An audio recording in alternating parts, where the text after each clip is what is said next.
আমি নিজে বলছি, আমার বুঝ হওয়ার পরে আমি কারো জন্য এতটা কাঁদি নাই। আমি আমার এই নওজোয়ান শহীদ শরীফ উসমান হাদি রাহিমাহুল্লাহ তাআলা, তার জন্য আমার চোখের পানি যেটুকু পড়েছে।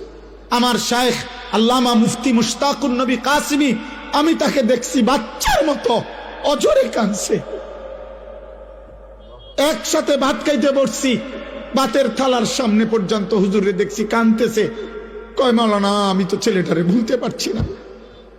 আজকে তোমরা দেখছো, সারা পৃথিবী দেখছে, একজন 33 বছর বয়সের যুবক। এই যুবক ইমানদার ছিল। আমার প্রিয় ভাই, আমার কলিজার টুকরা ভাই শহীদ শরীফ উসমান হাদি রাহমাতুল্লাহ আলাই, এই নওজোয়ান ইমানদার নওজোয়ান 5 ওয়াক্ত নামাজ সে পড়ত প্রতিদিন। খুদার কসম, ফজরের নামাজ সে জামাতে পড়ত। ফজরের জন্য বন্ধুদেরকে ডাকতো। ফজরের নামাজ পড়ে তার সংসদীয় এলাকা, যেখান থেকে সে স্বতন্ত্র প্রার্থী হতে চেয়েছে, সেখানে ওয়ার্কিং করত।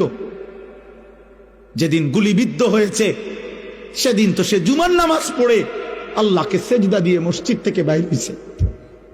এর কিছুক্ষণের মধ্যেই সে গুলিবিদ্ধ হয়েছে।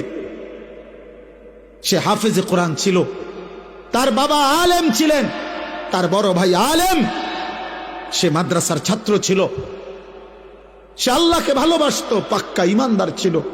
তার হৃদয়ের সবটায় দেশপ্রেম, মাতৃভূমির 1 ইঞ্চি জমিন, মাতৃভূমির 1 ইঞ্চি জমিনের আজাদি, স্বাধীনতা, সার্বভৌমত্ব সে দিল থেকে চেয়েছিল।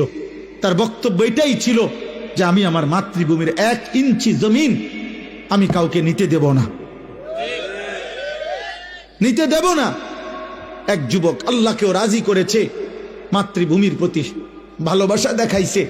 ঈমান এবং দেশপ্রেম, এই 2 জিনিস তার মধ্যে একত্র হওয়াতে, তোমরা ভাই বলো, একটা ছেলে বলো, তোমরাও দেখছো, আমরাও দেখছি, গোটা বাংলাদেশের লক্ষ লক্ষ আলেম, মুফতি, মুহাদ্দিস, পীর, বুজুর্গ, আউলিয়া, ইমাম, খতিব, মুয়াজ্জিন, তালেবে ইলম, হাফেজে কোরআন, বুড়া মানুষ, জওয়ান মানুষ, বাচ্চা মানুষ, আরে বাবা, এই জাতির 18 কোটি মানুষ মনে হয় তার জন্য অঝরে চোখের পানি ফেলছে।